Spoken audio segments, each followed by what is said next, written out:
I'm not a European. I'm an African. If I have to speak in racial terms, I'm a white African. My family came to Africa in 1685. I've got no other home. I've got no other continent. I'm part of Africa. And I've just as much right to be here as anybody else in Africa. I'm not going to allow anyone to push me out. I'm not going to allow anybody to push my family or my people out of Africa. We've got a future here. We're going to stay here.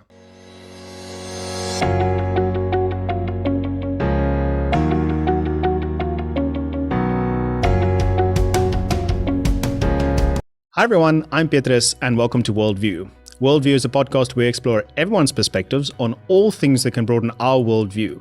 If you've watched any of our content so far and liked it, please consider liking this video, subscribing, and donating on Patreon. Today we're talking with Corne Mulder. Dr. Corne Mulder has been the Member of Parliament since 1994, which makes him the longest serving Member of Parliament. He is the Vryheidsfront Plus Chief Whip and leader of the Western Cape's Freedom Front Plus constituency. The doctor also chairs the party's Policy and Constitutional Committee. Doctor, welcome to the show. Thank you very much. It's an honor and a privilege to participate. Thanks a lot. So I was really looking forward to this because I feel like South Africans has multiple forms of entertainment. You know, I mean, they've got the TV, you know, they've got the Springbokker, they've got so much more that they enjoy. But one of them has to be Parliament. I mean, that is a staple of South African entertainment.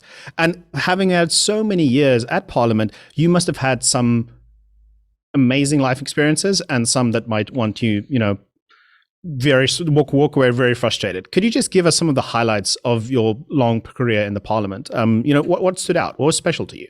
Sure, absolutely. Let me just correct one thing. I had the privilege to serve in Parliament 6.5 years prior to 1994. I was elected the first time on the 29th of March 1988.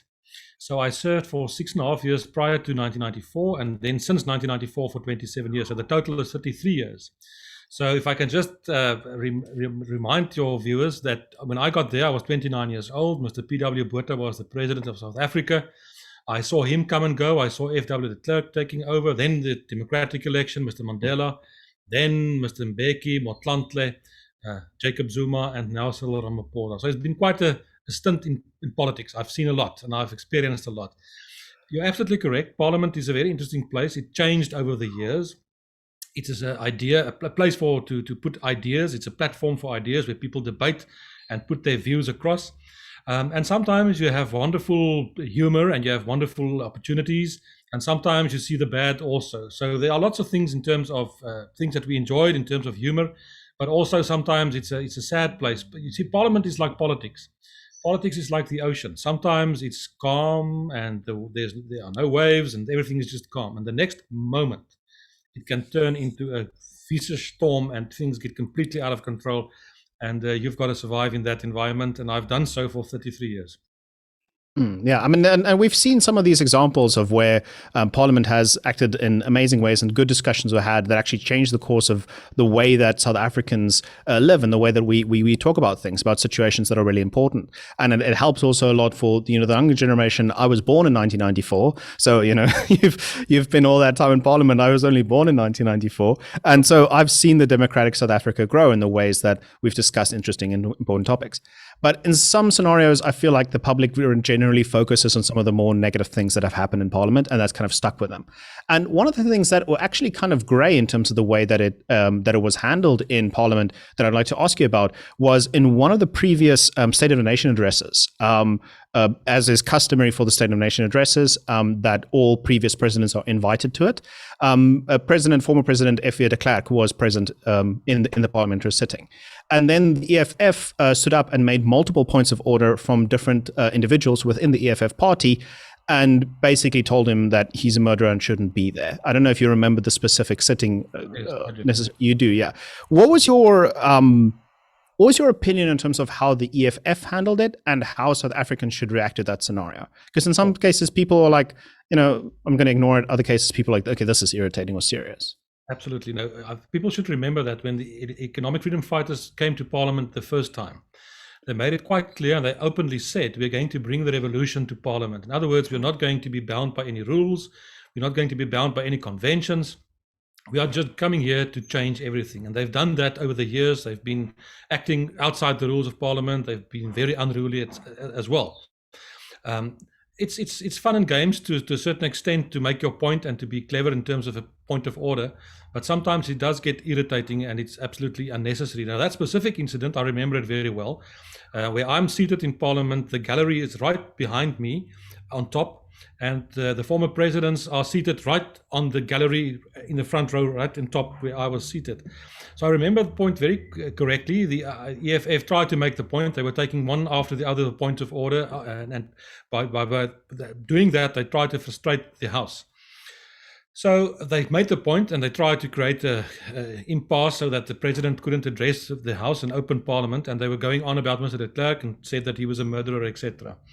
My training before I went into politics is legal. I'm a trained attorney. I'm a qualified attorney. So I sometimes take those points as well. So I did get up and I took a point of order. And I said, no, they're outside the rules in the first instance. And secondly, they are factually wrong.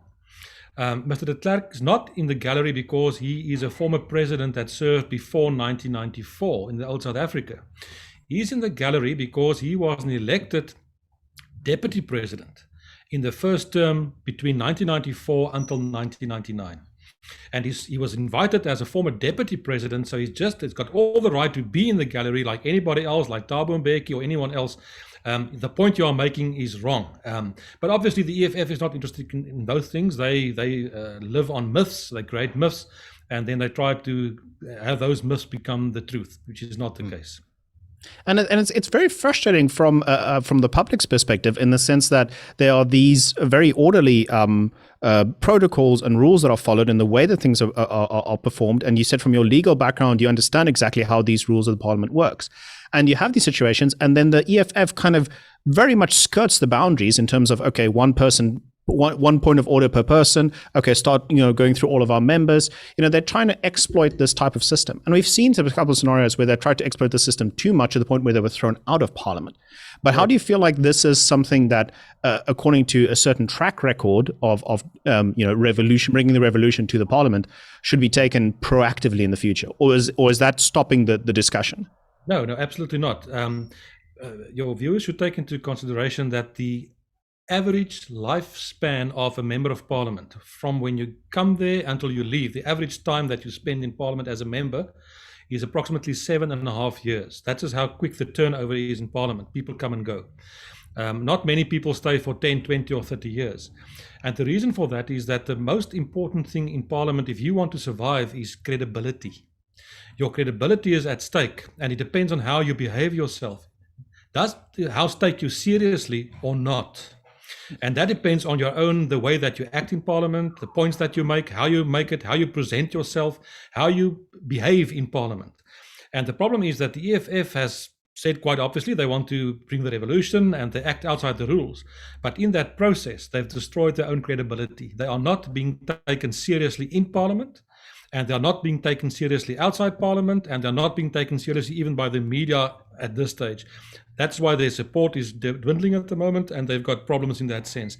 And you can decide. You can play student politics, or you can try to be unruly, but Parliament is a serious place where your credibility is at stake. And if people don't take you serious anymore, for whatever reason, then you are lost, because you can do whatever you like. You might as well resign and go home. Yeah, no, I mean that's an extremely valid point, and that's also part of the reason why I know that you've been in Parliament so long, is you've taken this seriously in the way that you address this, and your credibility is very good in that regard. And there are very few other members in Parliament which has the same mentality. So I think, yeah, you've addressed that pretty well. I just want to talk about some of the things they specifically mentioned within their address, their point of order in that specific State of the Nation hearing. So they mentioned that apartheid was a war crime, and the actions that were taken within apartheid in the different scenarios were war crimes and murders in of themselves, unconstitutional criminal acts. So what do you think, or rather, let me phrase it this way, do you think it is politically astute to describe apartheid as wrong, but not a war crime? I'm always amazed and we see that in Parliament quite often, that the youngest members who were born after the struggle, when they get to Parliament, try to convince us that they were in the forefront of the struggle. They were in the trenches. They were fighting in Angola and whatever, which are all myths. It's not true. And they try to convince us that they are now the vanguards of the struggle. It's not correct. And then one of those things obviously would be to bring this argument about apartheid, and we can have a long discussion in terms of what does apartheid mean and what does it stand for and what was the implications, what was behind it.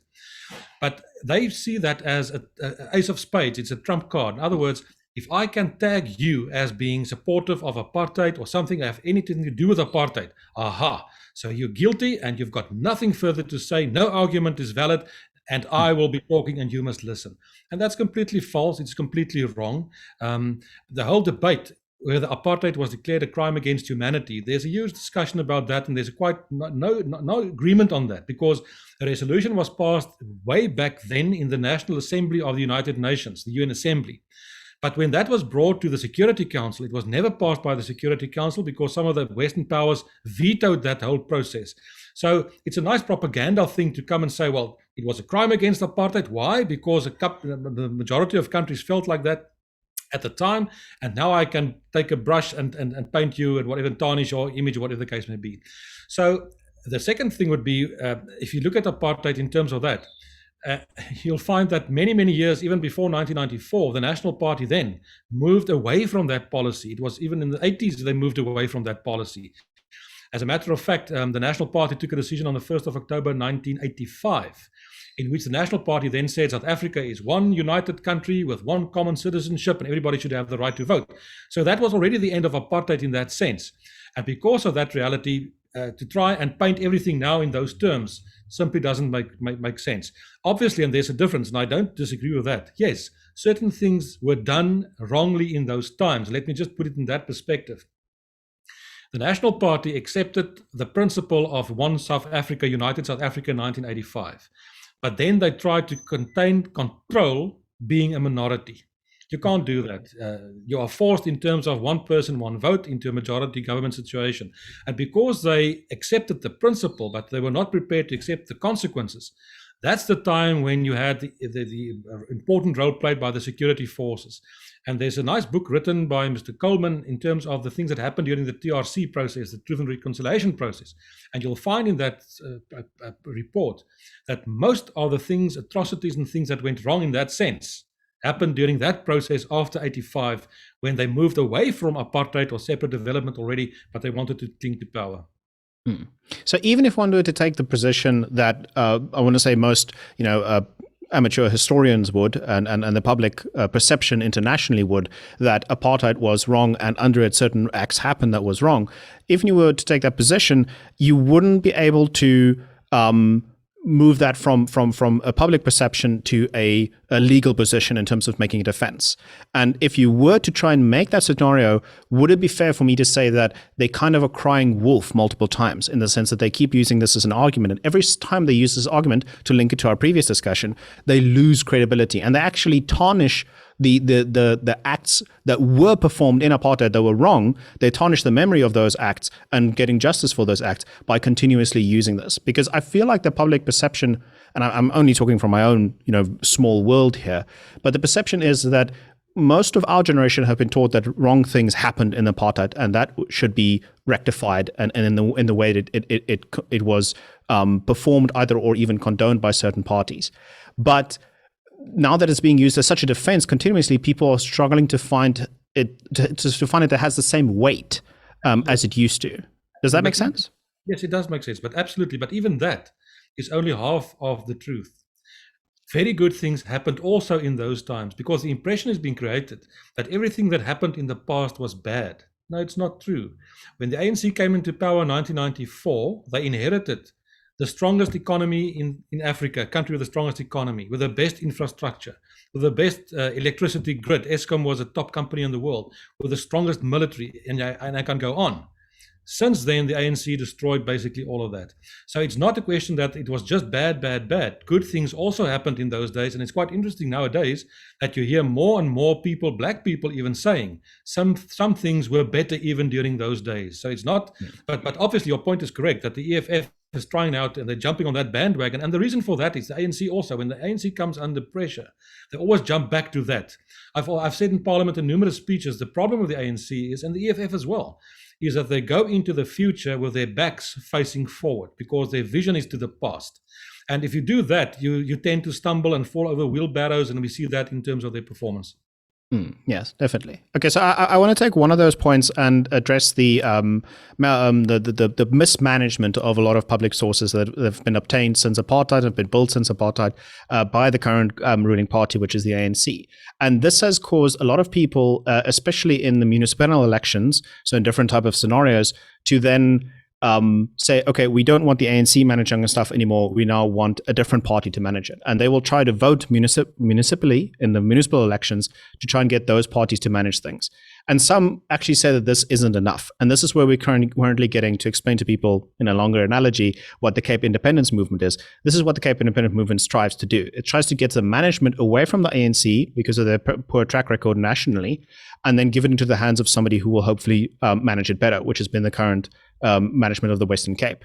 So the Freedom Front, the Vryheidsfront Plus, or the Freedom Front Plus, vocally supported Cape independence, but you're not the ruling party in the Cape. So why did the Vryheidsfront Plus decide to support this decision? And what is their movement in the future in terms of if Cape were to move towards independence, how you would make yourself part of the solution to the management situation? Absolutely, a very valid question and very topical at the moment. As a matter of fact, some time ago, last year, there was an opinion poll done by a very reputable firm, and they've done a second poll about 3 weeks ago. There will be a press conference on the 12th, this week, where they will bring the new results. And I think it's going to be astounding to see what the attitudes in South Africa and the Western Cape is. Absolutely correct. The whole idea of independence, and for the Cape as such, there's a very fundamental underlying logic here. The problem is this. During the negotiations way back in 1993, 1994, a journalist from the United States came and he had an interview with me, and he said, now tell me, how many people in South Africa speak South African? I said, no, there's no such language. He says, but how is that possible? In Germany, people speak German. In South Africa, people must speak South African. I said, no. 11 official languages. We are a very, very diverse society. All the differences that exist in Europe, we've got exactly the same, but we've got more complicating differences in terms of race, in terms of first world, third world, economic development, a lot. We've got all those differences. So South Africa as such is an artificial colonial construct brought together by the colonial power in 1910 with an artificial boundary telling us we are all South Africans. What does it mean? Ask any group of people, do something typically South African. What will they do? Some will braai, some will watch rugby, some will do gumboot dancing, whatever. But there's no common real nation in terms of South Africanism in that sense. Now, we have experienced now the ANC for 27 years. We've seen them misrule for 27 years. What we have in South Africa is not a true democracy. It's a fake democracy. We are quite often being told it's the best constitution in the world. Not true. It's a good constitution. There are good provisions. The problem with the constitution, it's two constitutions in one.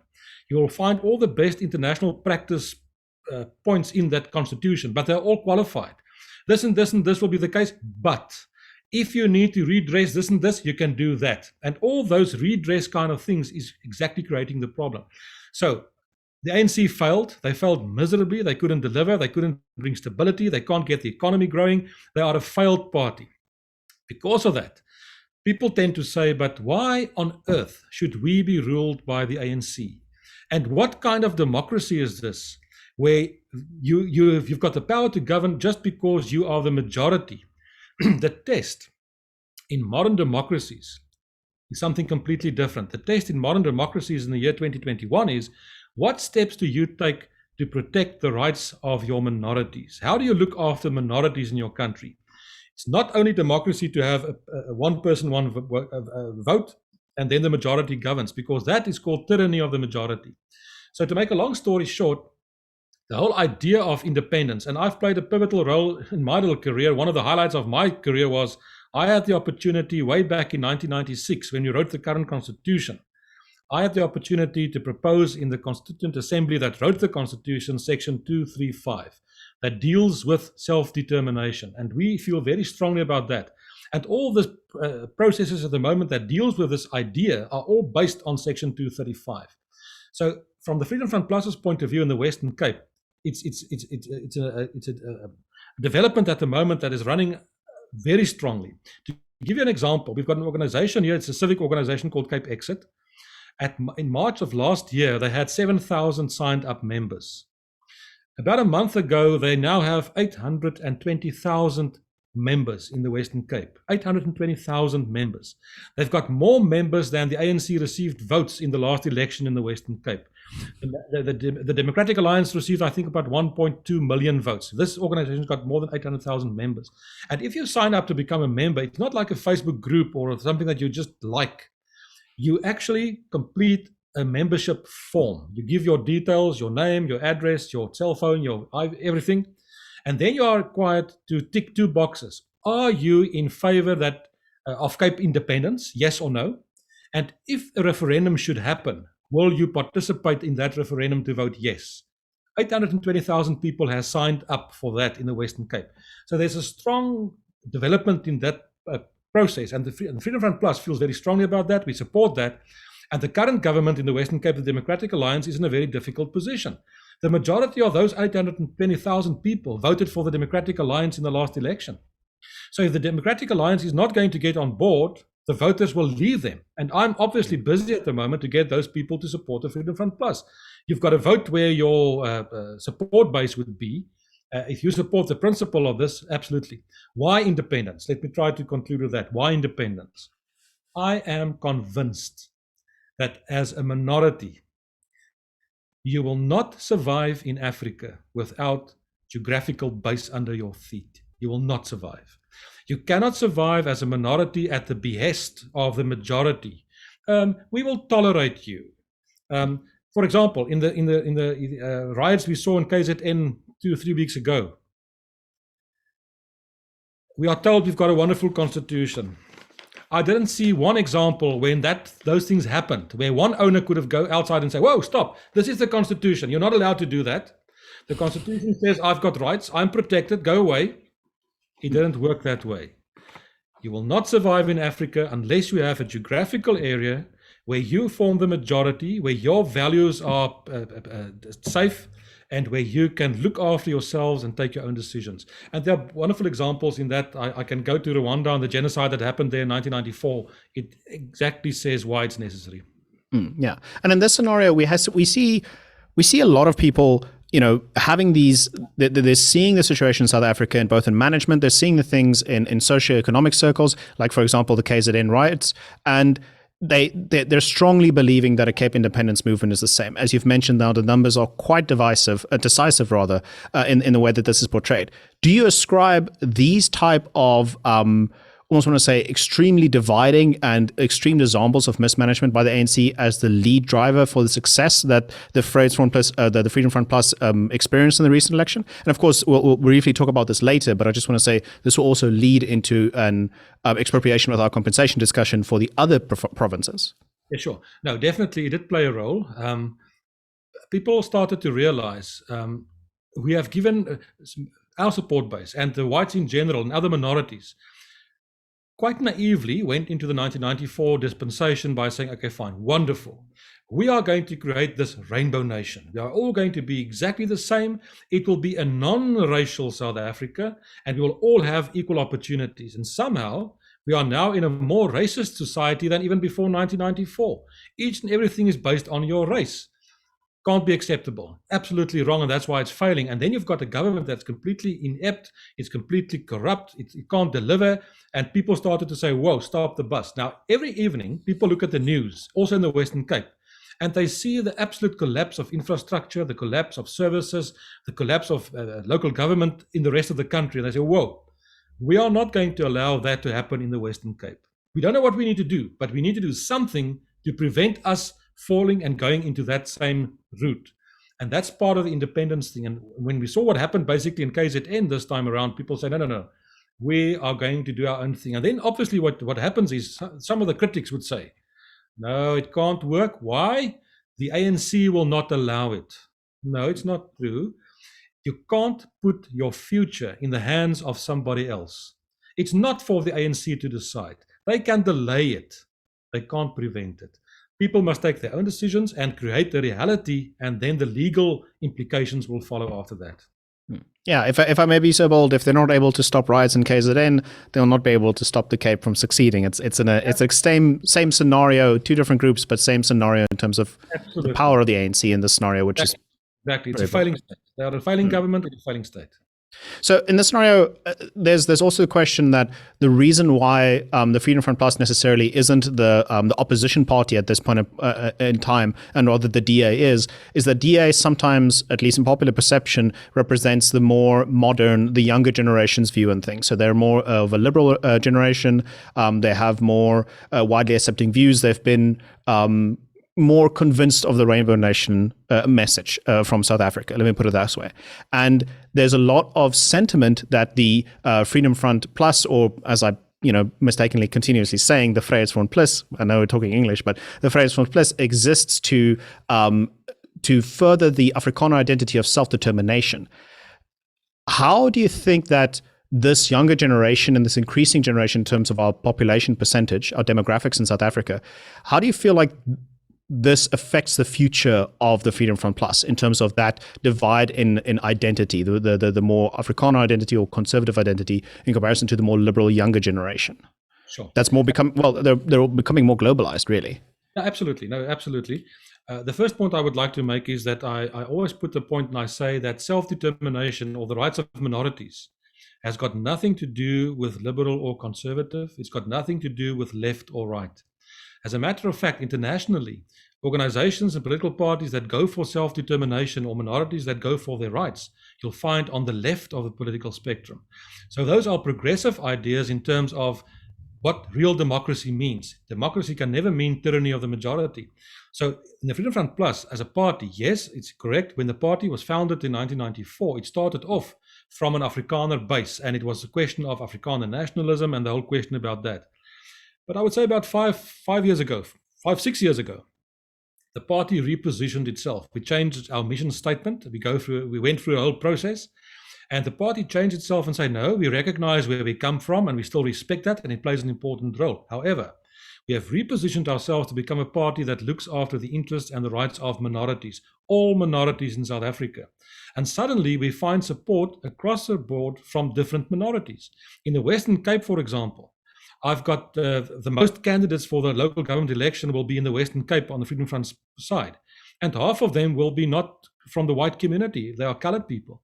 And they are young people, Afrikaans, English speaking, white, brown, doesn't matter.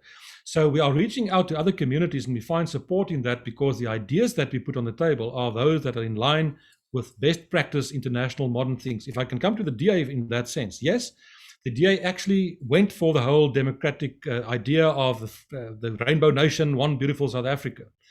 But that idea, I think, has died.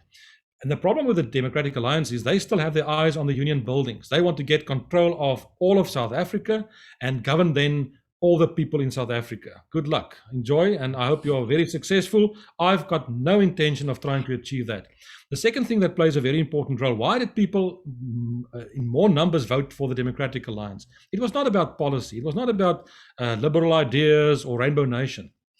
People came out of a system where we had a constituency system, and they feel so bad and so angry about the ANC that they wanted to support the party which they felt had the best chance to defeat the ANC. Let's vote for the biggest party. And it's based on a misnomer. It's a wrong interpretation of the legal system. I predict no single party in South Africa will ever beat the ANC at the polls. What will happen? We've got a proportional system. So the moment when the ANC goes below 50%, there will be a coalition of opposition parties, and the urge to get into power will be so strong that political parties will form a coalition and govern in terms of a different mandate. And it's going to happen in the local government elections now, later in this year or early February next year. It's going to happen, and it will happen in provincial level, and it will eventually happen on national level. There was a delegation that went to Germany in December 2019 of different parties. I was there, others were there, and we had a look at how the Germans do coalitions, and that is the route that will happen in future. Okay, so for the Freedom Front Plus specifically, would it be fair then for me to say that one, it's a situation of rebranding the identity and the reputation of the Vryheidsfront because of the choices that you've made in the constitutional, the mission statement change you made 5 years ago, not being even today, extremely wide known. And then also, on the other hand, realizing that people, or getting people to realize that just simply voting for the opposition, because you don't want the ADA to win, you want the ANC to lose. That breaking down that mentality will be the future for the Freedom Front Plus. Absolutely, and the electoral system plays into that. In other words, you can vote for the party that you would like to associate with, even if they're not the biggest party, but you know that your votes will be represented in a coalition government in future. That's what's going to happen. And there was a time when people said, no, but the Freedom Front Plus will lose support. No, we've gained a lot of support. We grew a lot. Just to give you an example, if you take Newlands Rugby Stadium in Cape Town and you fill it up with 50,000 spectators and all of them vote once and they leave, and you fill it up again with another 50,000, you do that 5 times, 250,000. That is the number of people we took away from a Democratic Alliance in the last election. 5 full-out Newlands stadiums. That's the reality. And since then, in the by-elections indicated that we are not losing them, we are gaining even more. The Democratic Alliance is still coming down and we are still gaining on them, and that's just the reality. And the very large percentage of those are young people. Yeah, and I mean, this type of trend is what also helps to break down that idea that the DA isn't simply the one you have to vote for the ANC to lose. You should be voting for the Vryheidsfront Plus, and this is the approach that it's going, and this is why it's growing. My question is you've mentioned previously in this interview that the ANC will try and stop Cape independence, but they won't succeed. There's another fear that people have, and I would like you to address this as fully as possible, saying that there's an argument that's being made currently to postpone the next election, and this is kind of a slippery slope in the scenario that they're trying to find, Jacob Zuma level excuses to postpone the election, and therefore not get into the losing seat, which they're currently heading towards.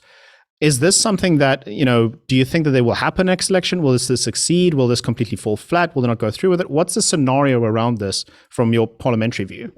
No, I hear what you're saying.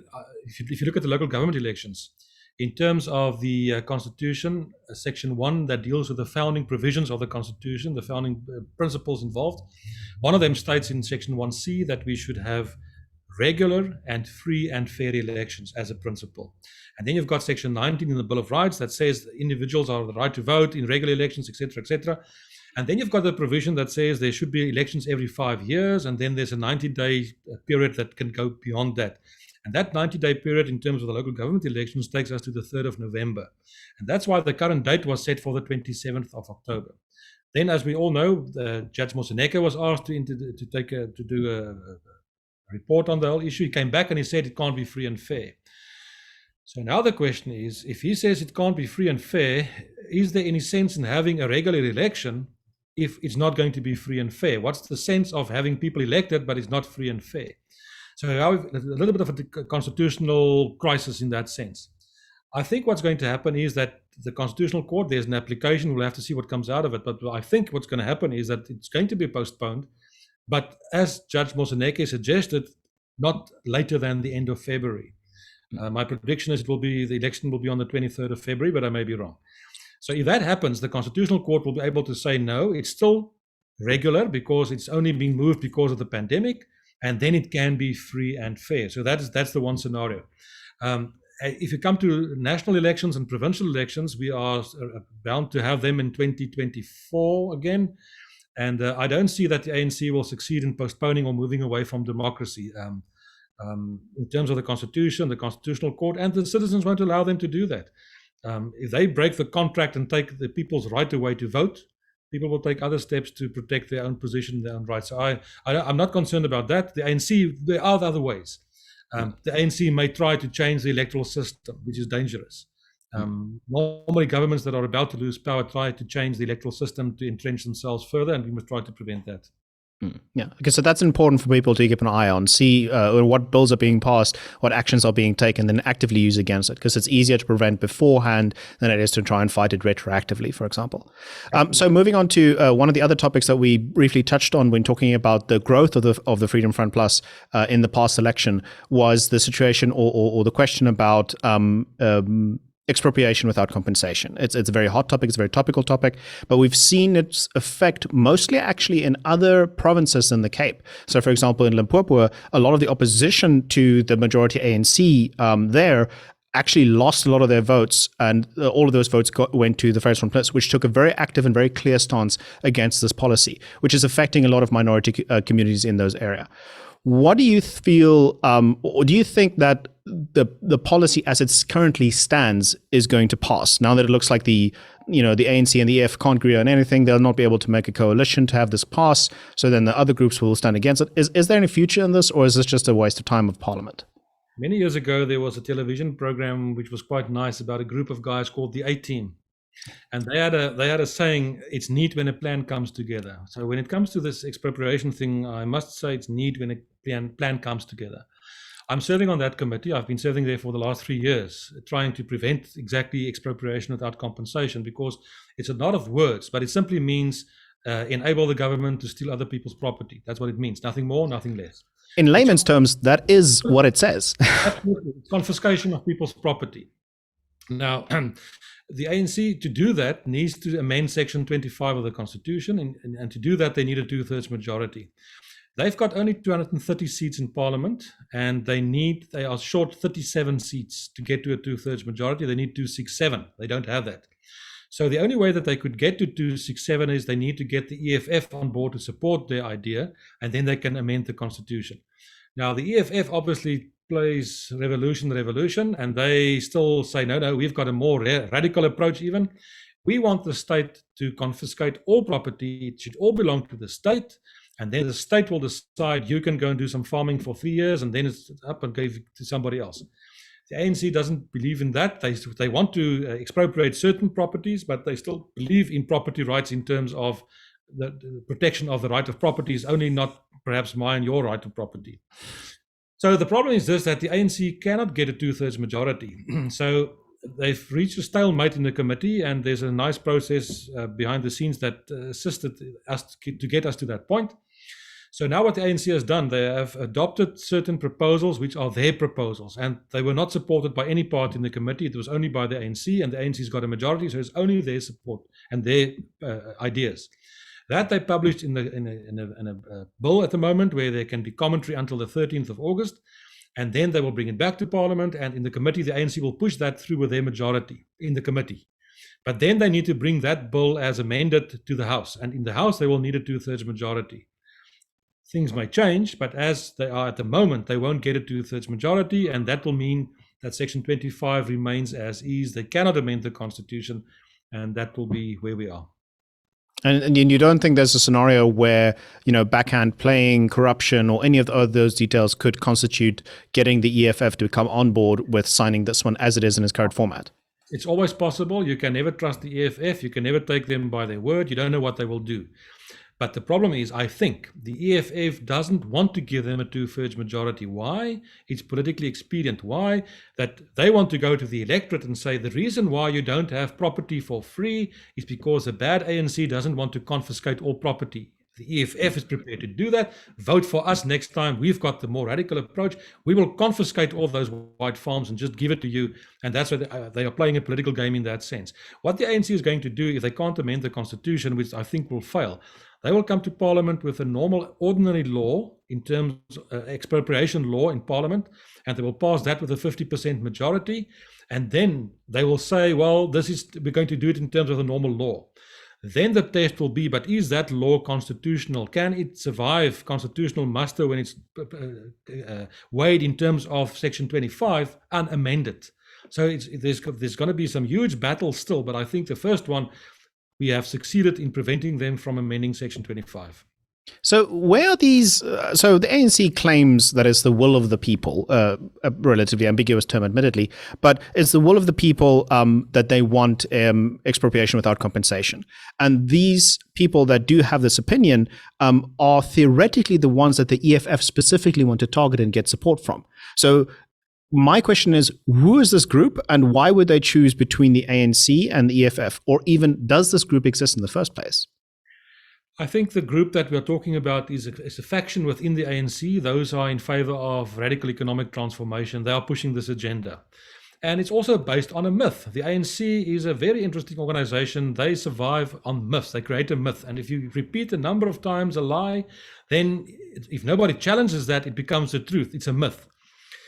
all the opinion polls, all the surveys being done indicates that there is no serious need for land in terms of the vast population that says, I want a piece of land, I want to go farming, I feel like chickens or cow, whatever. It's not true. The majority of South Africans, black, white, all of them, want a job. They want to work. They want to earn a living, to make a living. If you look at the tendency in South Africa, we've got a huge urbanization situation. People are moving and flocking to the cities. It's not a question that people are flocking to the rural areas and they would like to start farming. It's a fallacy, it's a myth. But obviously the ANC uses that and it tries to project, then take the focus away from their failures and blame somebody. It's somebody else's fault that you are poor. You are not poor because you don't have land. You are poor because the economy is not growing. Because the economy is not growing, we are not creating jobs and people are out of jobs. And that are the real issues as far as we are concerned. So is there any way in which we should be concerned that they could pivot from expropriation without compensation, taking land from people, into, forcibly assigning jobs, or perhaps a mismanagement of public funds by getting people to be civil servants with no production or no value to the economic border? Absolutely. This is Africa and the ANC is in charge. Anything is possible. And that's exactly why I feel so strongly about Cape independence.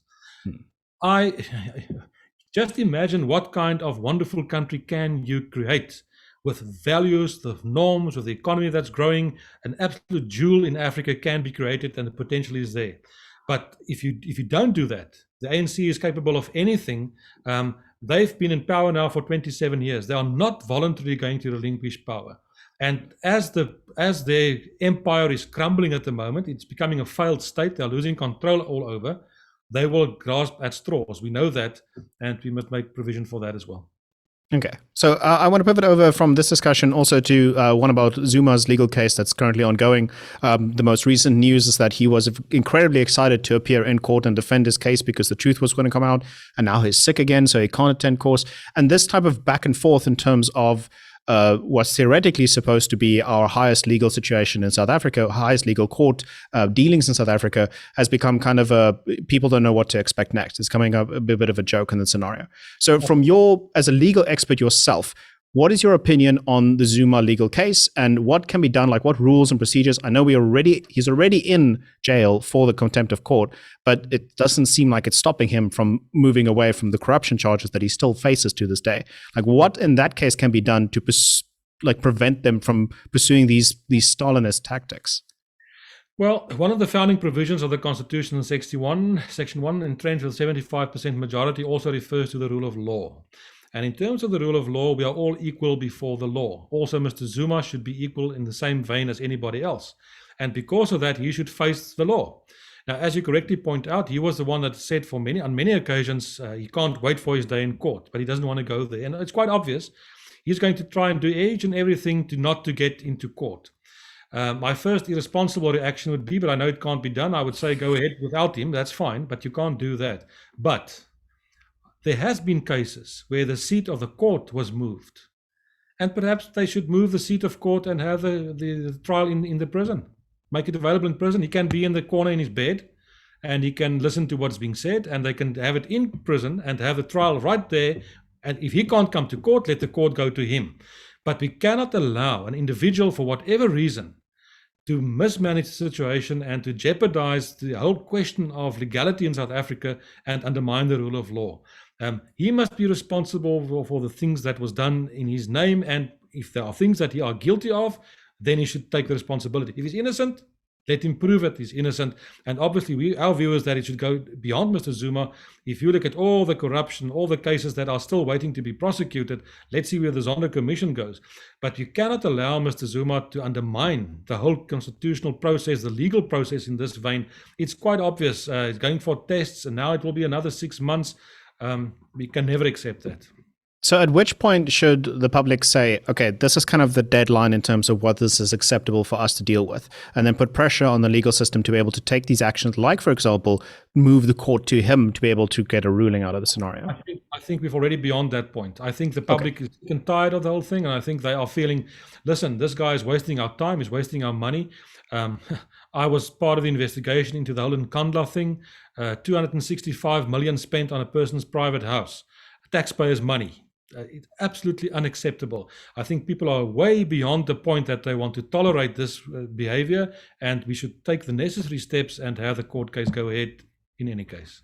Because there is a kind of scenario, bringing it back, full circle to our discussion at the start, it really is a scenario of credibility, in the scenario of if the South African legal system cannot be pointed to appropriately addressing corruption in the legal process and having Mr. Zuma stand before and the ruling being given whether he's innocent or guilty.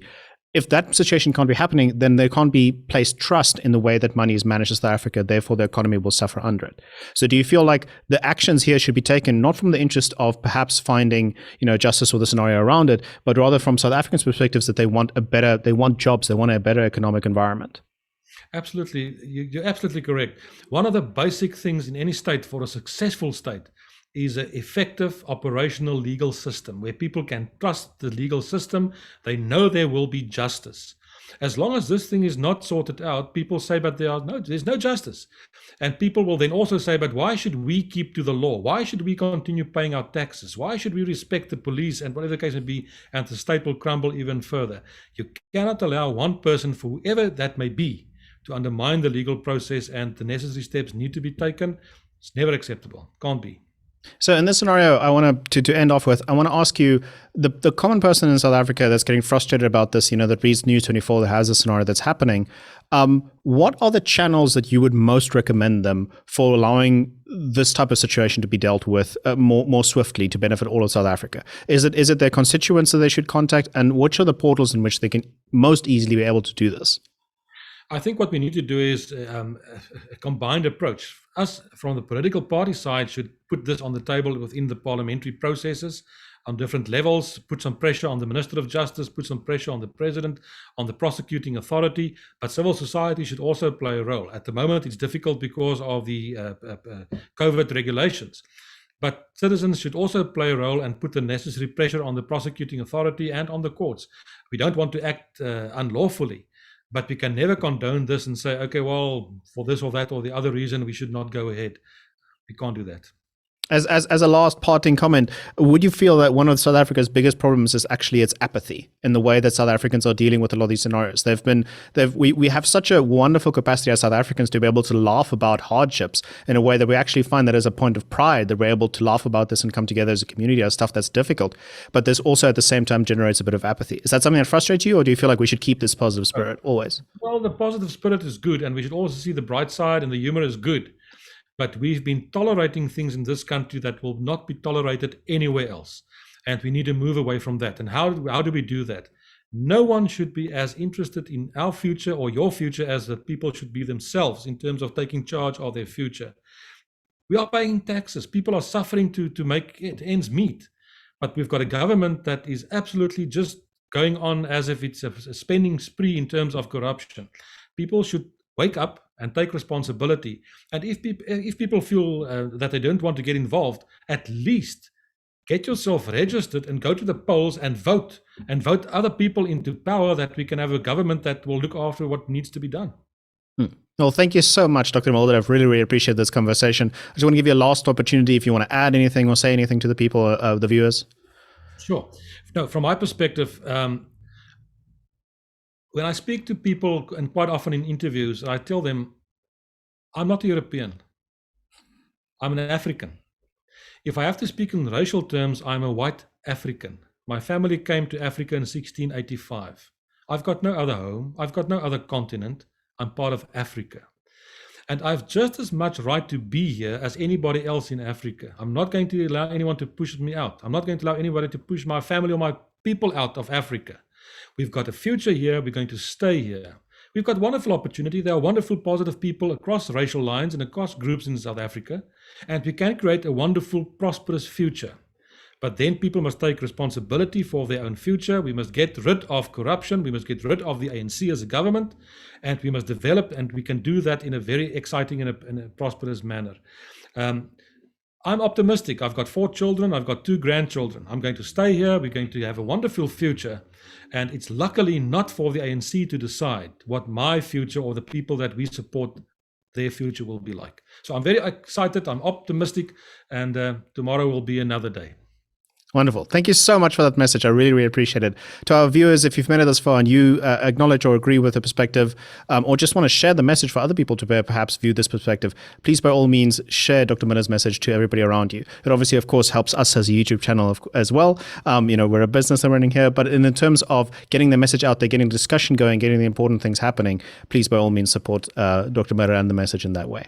So thank you so much. We'll put all of the links in the description that are applicable that we've talked about in this discussion in the description below for people to follow if they want to take action. Otherwise, like Dr. Mulder said, take charge of your own life. Get registered, go and vote, and make sure that you're part of the future. Make sure you're part of the future that you want to be part of. So thank you so much, Dr. Mulder. This has been WorldView.